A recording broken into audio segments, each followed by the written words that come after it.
प्रिय प्रदेशवासियों, हमारी सरकार बनने के बाद केंद्र सरकार ने हिमाचल को मिलने वाली ग्रांट में भारी कटौती की है। वर्ष 2021-22 में राजस्व घाटा अनुदान 10,249 करोड़ रुपए था, जो 2025-26 में घटकर 3,256 करोड़ तक सीमित कर दिया गया है। इसका अर्थ है कि हिमाचल को प्रतिवर्ष मिलने वाली राशि में 7,000 करोड़ रुपए की कमी आ गई है। बीजेपी के समय आरडीजी 46,862 करोड़ रुपए थी, जबकि हमें अभी तक केवल 18,903 करोड़ रुपए ही मिले हैं। यदि टोटल सेंट्रल ट्रांसफर्स की बात करें तो बीजेपी के समय यह 1,16,000 करोड़ रुपया थी।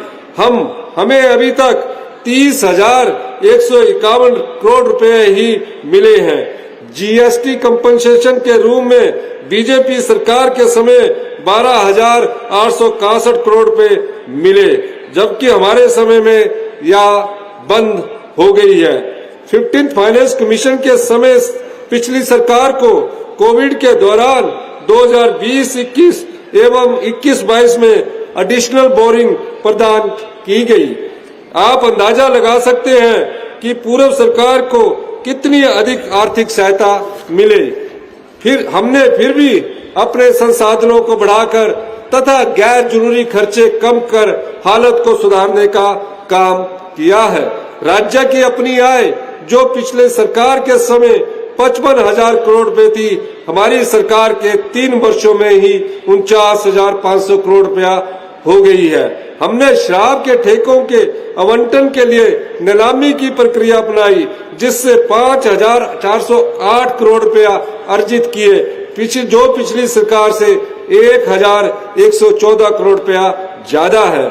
आज हमें अपने पांव पर खड़ा होने की आवश्यकता है। इसके लिए हमें कड़े फैसले ले रहे हैं। प्रिय प्रदेशवासियों, विधानसभा चुनाव में आपसे किए वादे के मुताबिक हमने 10 में से 7 गारंटियों को पूरा कर लिया है।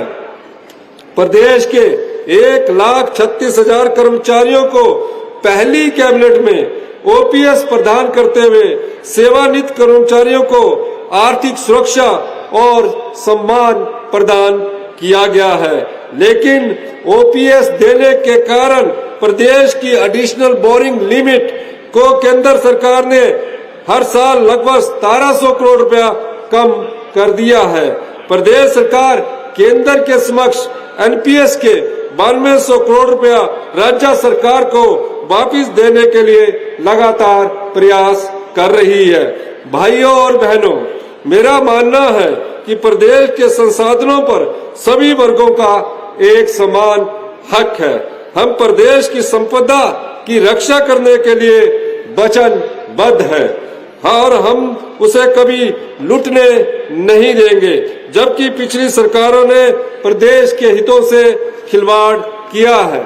शिमला में हजारों करोड़ रुपए के वाइल्ड फ्लावर हॉल को न सिर्फ गलत शर्तों पर प्राइवेट सेक्टर को दे दिया, बल्कि जो पैसा सरकार को मिलना चाहिए था उसे भी नहीं लिया गया। हमने इसके लिए लंबी कानूनी लड़ाई लड़ी और इस संपत्ति को न सिर्फ वापस लिया, बल्कि पिछले सारे पैसे भी वापस लिए। इसी तरह हाइड्रो क्षेत्र में निजी कंपनियों ने प्रदेश सरकार को बड़ी हुई रॉयल्टी देने से मना किया और हाई कोर्ट में केस कर दिए। हमने इन केसेस को जीता और करोड़ों रुपए इन कंपनियों से वापस लिए और फ्री पावर को भी प्रदेश के लिए बढ़ी हुई दर पर लेना शुरू कर दिया है। हमारी सरकार के प्रयासों से कड़छम बागटू परियोजना से प्रदेश को मिलने वाली रॉयल्टी 12% से बढ़कर 18% हुई, जिससे सालाना 150 करोड़ रुपए की अतिरिक्त आय होगी।